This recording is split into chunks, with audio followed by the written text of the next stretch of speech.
Let me ask you this. CNN aviation analyst Miles O'Brien this morning said that you and Virgin Galactic, he believes, have, quote, consistently underestimated to the public what it takes to get to space, the risk involved. He said that there has been really a gloss painted on this that does not reflect reality. What is your response to that? There have been some incredible things said over the last 2 days since the accident, mainly by the British press, not generally speaking by the American press. People have talked about rockets blowing up, and people have analysed at depth why the rocket blew up. They've talked about fuel tanks blowing up. They've talked about explosions. And lots of self-proclaimed experts have gone on television to explain why all this happened, when, of course, none of it happened. And, you know, when you have incidents, you're going to get people who are quick to criticise, you know, what is a pioneering program. We have 400 of the best engineers in the world working on this. They are diligent, hard-working, doing something which is cutting edge. What?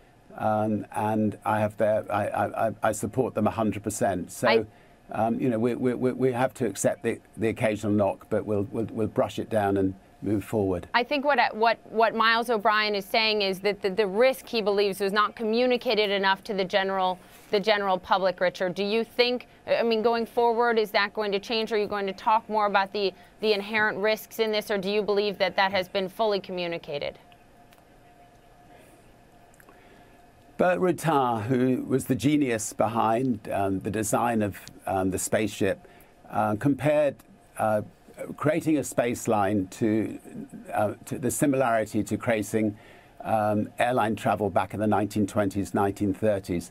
And I would stick with that. I would say that the risks are similar to flying across the Atlantic in the 1920s, 1930s. Not as good as they are, you know, in the 21st century, but still good. And we want to make it as good as that, and hopefully even better in the years to come. I want to ask you briefly before we end, Richard, about the new fuel mix that was used in this spaceship, a plastic-based fuel. You had recently just switched over to this fuel mix.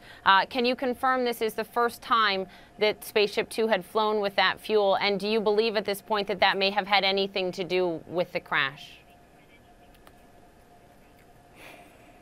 The NTSB have completely ruled out fuel tanks and have said there was no explosion, and have ruled out any concerns about the rocket. I mean, you know, there have been a lot of self-proclaimed experts who've gone on to a lot of TV shows and written in the press, a lot of baloney, and we've just had to take it on the chin because you know, we haven't been able to say anything. We've had to leave it to the NTSB to say it. Right. But look, we have 400 of the best engineers in the world, and they're not going to take any risks. They're not going to do anything on board a spaceship that they wouldn't want to fly on themselves. Why would they? We spent 10 years building this program.